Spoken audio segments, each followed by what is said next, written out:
Olá, sejam bem-vindos. Eu sou a professora Érica Guimarães e vamos à leitura do nosso objeto de conhecimento da nossa aula de hoje. Então, o objeto de conhecimento da aula 2 compreende astronomia e cultura e o detalhamento é teoria do Big Bang, teorias e lendas de povos tradicionais amazônicos sobre a origem do universo. E vamos à nossa aula.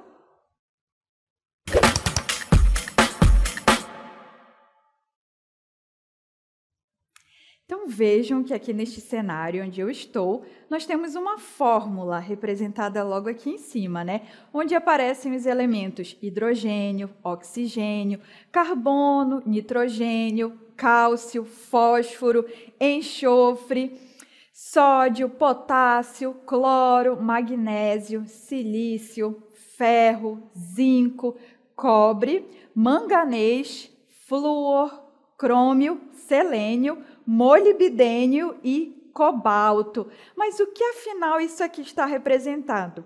E se eu disser para vocês que essa é a fórmula que representa nós, seres humanos?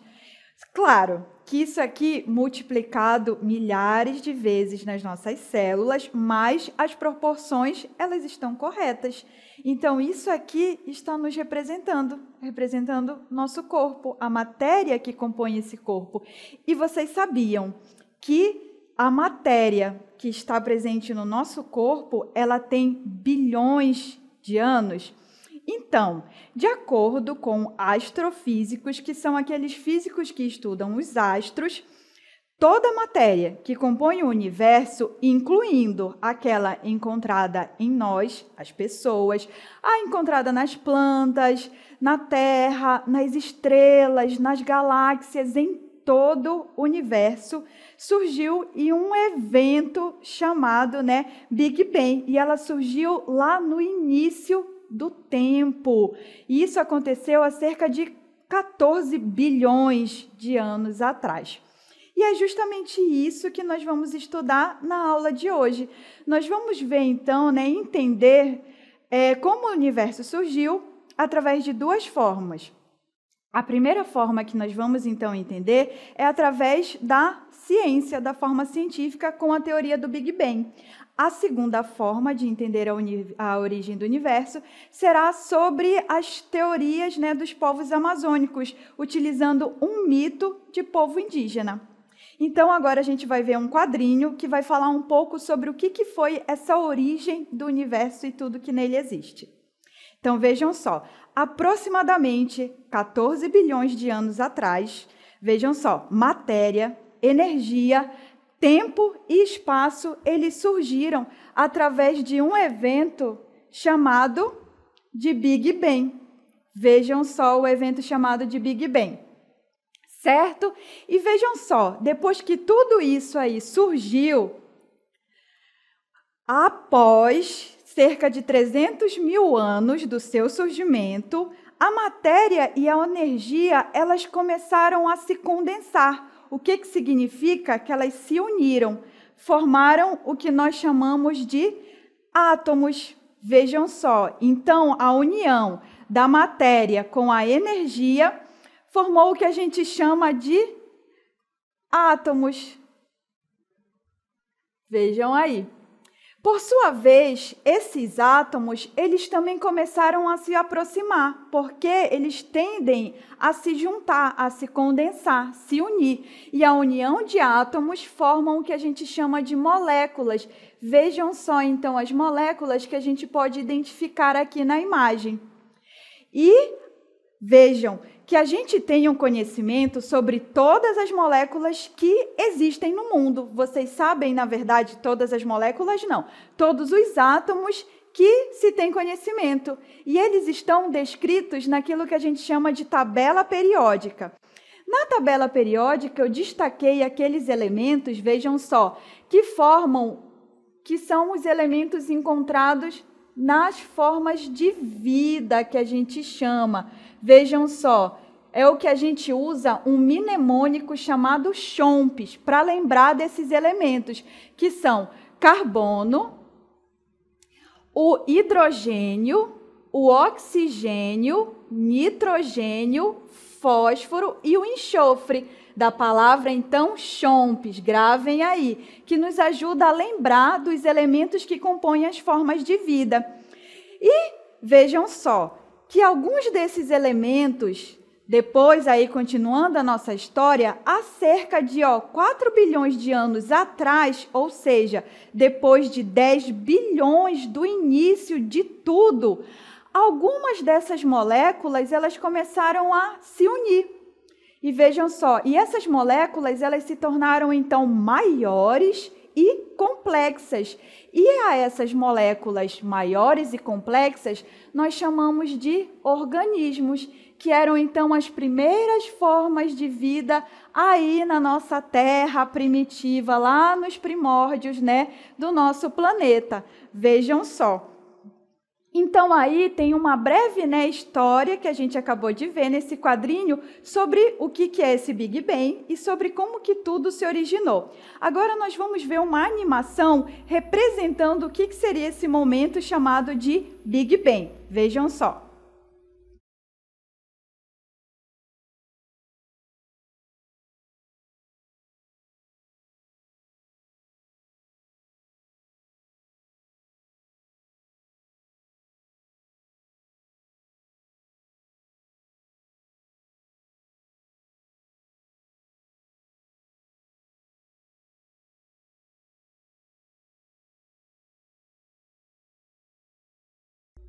Então, como nós acabamos de ver, né, essa representação do Big Bang, e essa representação, que é a teoria do Big Bang, ela é a teoria sobre a origem do universo, mais aceita atualmente no meio científico. E essa teoria, ela afirma que todo o universo ele se iniciou a partir de uma singularidade, que seria esse átomo primordial, e que ele vem expandindo-se a pelo menos aí 13,8 bilhões de anos.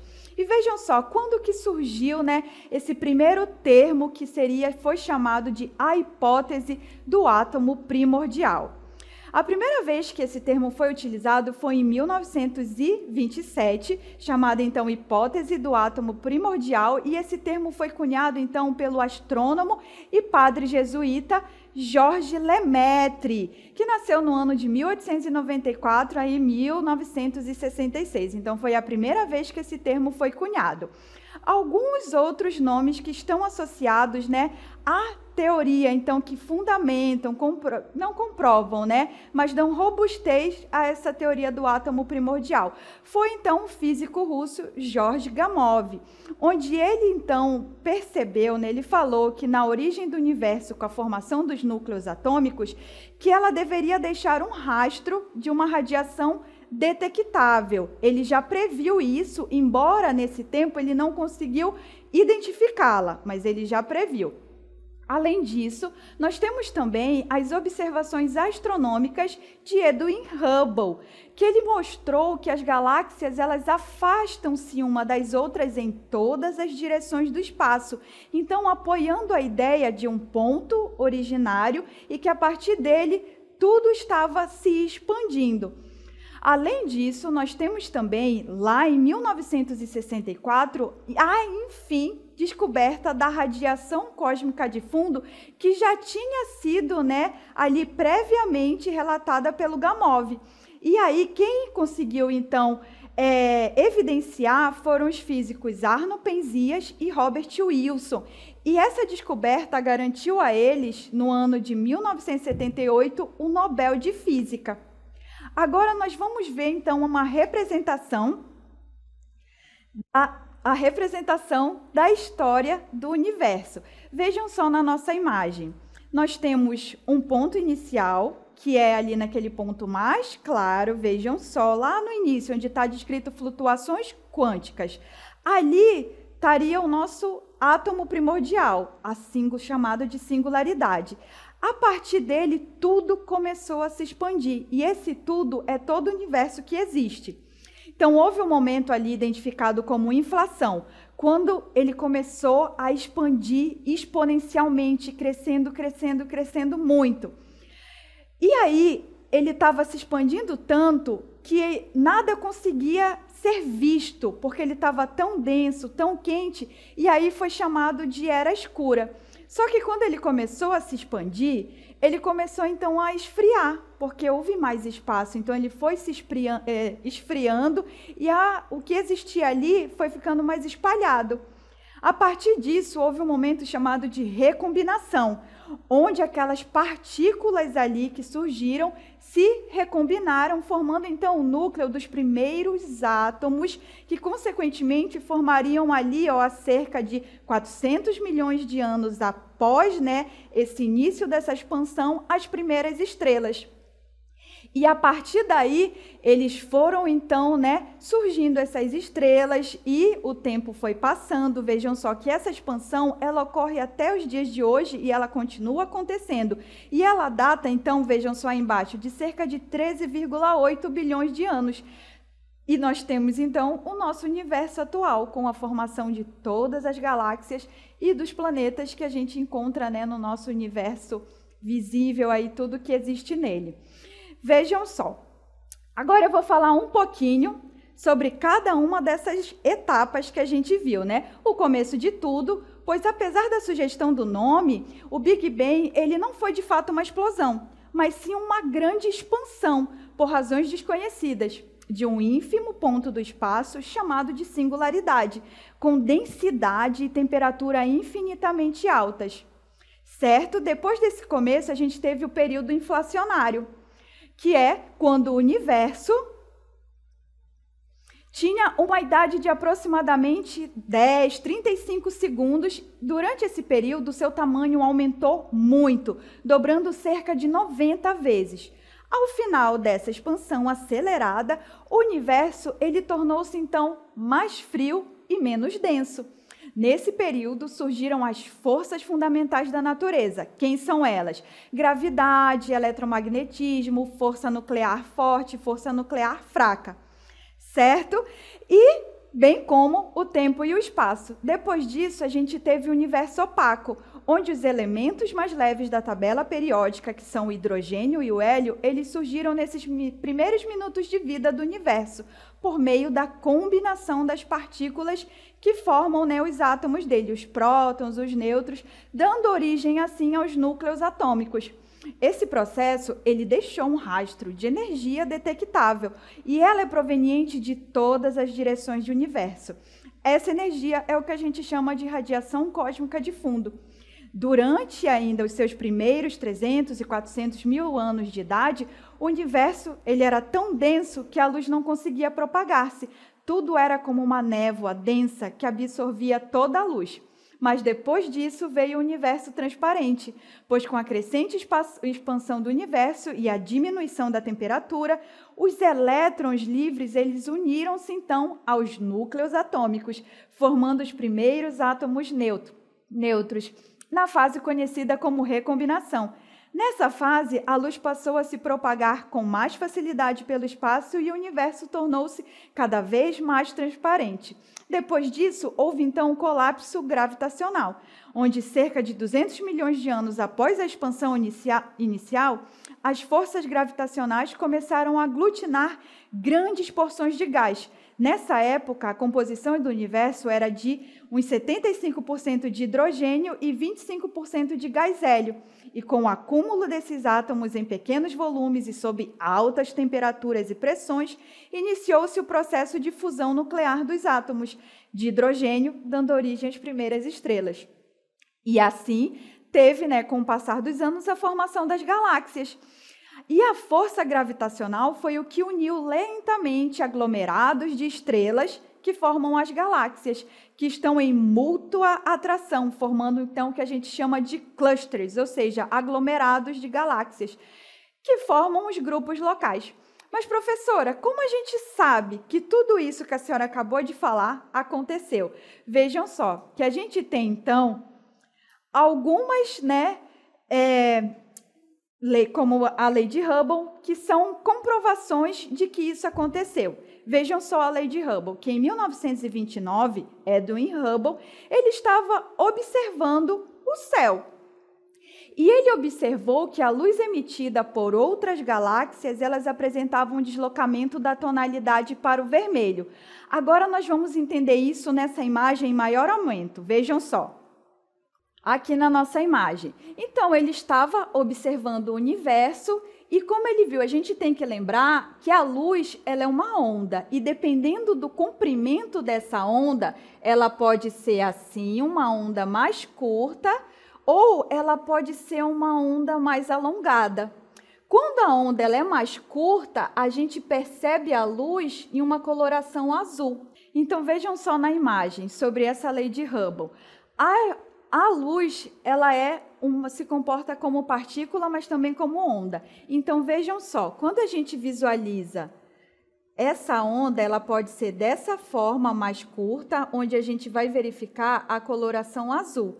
E essa onda, ela pode ser mais espaçada, onde a gente vai ter a percepção da cor vermelha. E foi justamente isso que o Edwin Hubble observou ao observar as galáxias. Ele viu que a galáxia ela não emitia uma coloração azulada, mas sim uma coloração vermelha, indicando que ela não está se aproximando da gente, mas sim que ela está se afastando. E a gente tem essa mesma percepção quando você já vê algum carro aproximando de vocês, em que o som está mais alto e quando o carro, que emite aquele barulho, por exemplo, como se fosse a ambulância, ele passa pela gente, aquele barulho imediatamente diminui, é justamente isso. Quando o carro está se aproximando, vejam só, as ondas elas são mais curtinhas. Então, a gente tem aquela percepção mais alta, porque está se aproximando. Quando ele passa pela gente, essa onda ela vai ficando maior. E aí a gente tem a percepção do som mais baixo. E isso daí é o que a gente chama de efeito Doppler também, certo? Então, agora a gente vai ver um vídeo que vai exemplificar sobre justamente esse efeito Doppler. Vamos lá?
Então, vejam só que nós acabamos de ver nesse vídeo o efeito Hubble, também conhecido como Lei de Hubble-Lemaître, que descreve a relação entre a distância e a velocidade de afastamento das galáxias em relação à Terra.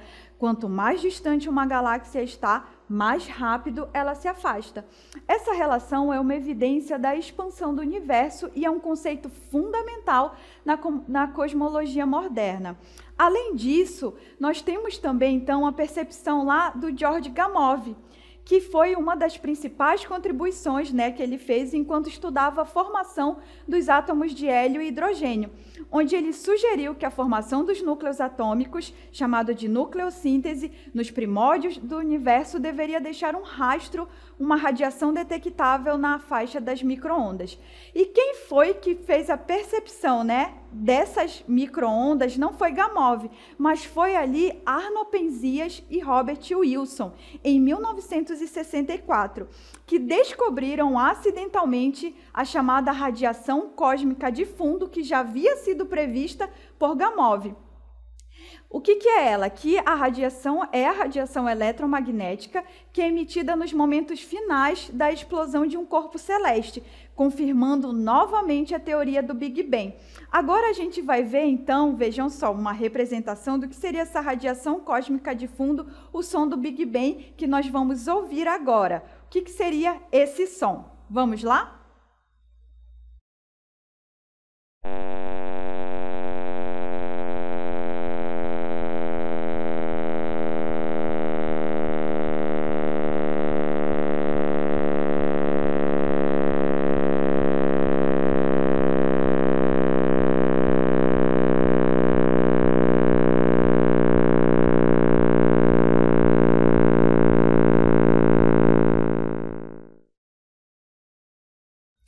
Então vejam só, essa radiação, né, como que a gente obteve esse som?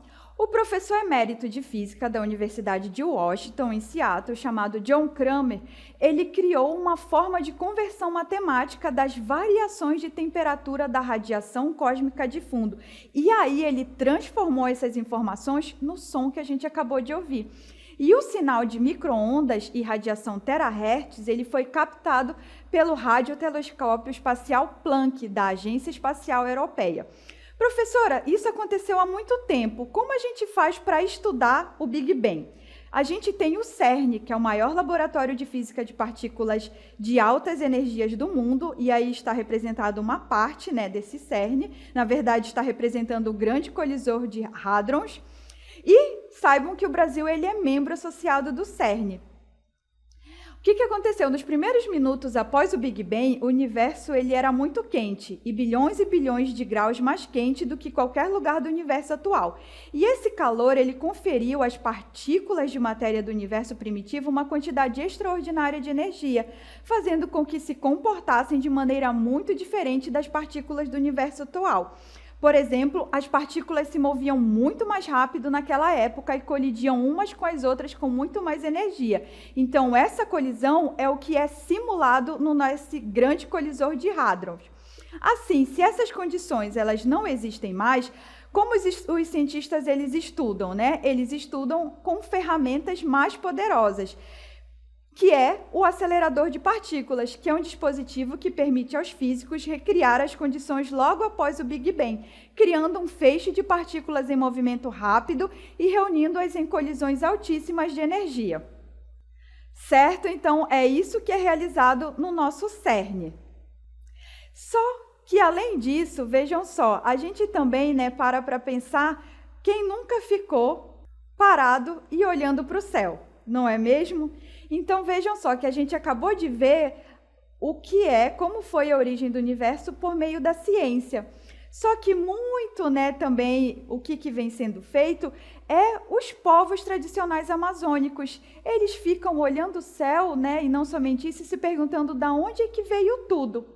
E vejam só que eles criaram, então, mitos para explicar a origem de tudo. E percebam vocês que o mito, mesmo que utilizando uma narrativa simbólica, ele é capaz de relacionar também como elementos químicos e físicos presentes na natureza são capazes de, em condições específicas, originar a vida, que é o componente biológico, ou seja, eles têm essa explicação também de como tudo surgiu. A gente vai ver agora uma dessas explicações através do mito da boiúna, que é a cobra grande, também conhecida como boiúna em algumas culturas amazônicas, e ela é uma figura central nas mitologias indígenas da Amazônia.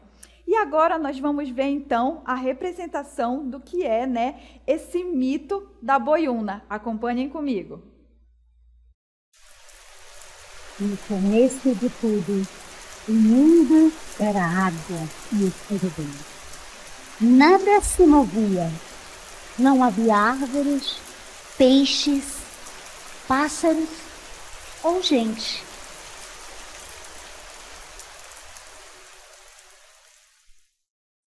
Um dia, das profundezas dos rios, surgiu uma cobra gigantesca e sagrada.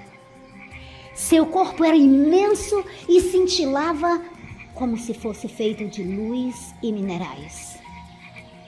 Essa cobra não era uma simples serpente.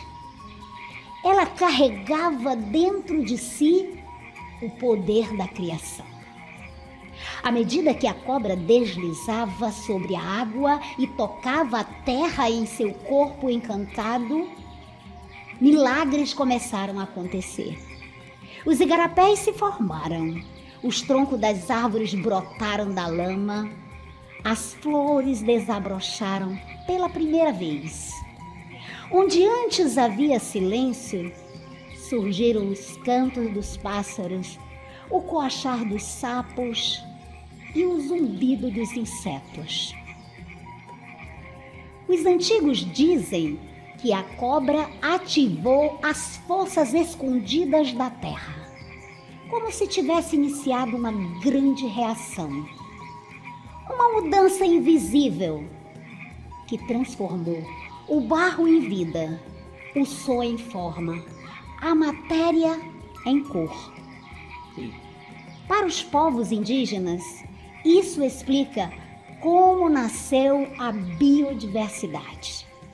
Cada planta, animal ou pessoa carrega um pedaço da energia da cobra, uma centelha da sua criação.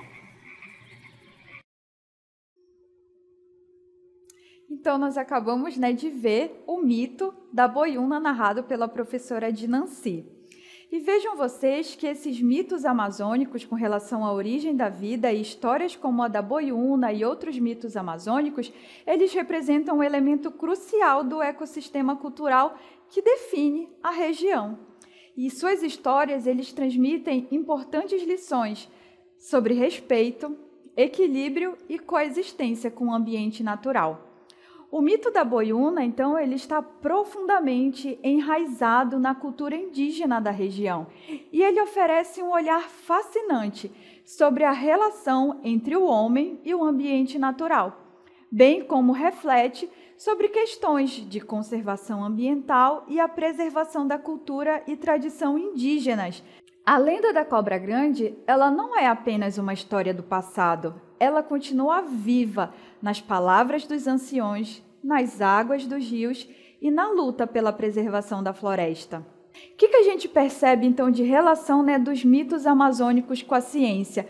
Fala do quanto que a gente está intrinsecamente relacionado, como tudo que forma a gente vê o universo, dos átomos, das moléculas, tudo aquilo está presente em nós, nas plantas e em tudo que compõe ao redor. E os mitos amazônicos, através desse mito da boiúna que a gente acabou de ver, justamente também falou sobre isso, sobre essa interligação de tudo ao nosso redor. E vejam vocês que o universo ele pode ser entendido de várias formas. A ciência ela nos ajuda a explicar como as coisas funcionam com base em evidências. Mas os povos tradicionais eles têm suas formas de ver o mundo que também merecem respeito e valorização. Aprender a conviver com diferentes formas de pensar é essencial para construirmos um mundo mais justo, humano e sustentável. E ambas elas mostram que tudo está interligado, os seres humanos, os animais, os rios, as árvores, absolutamente tudo. Nós fazemos parte do meio e o meio também influencia na nossa vida.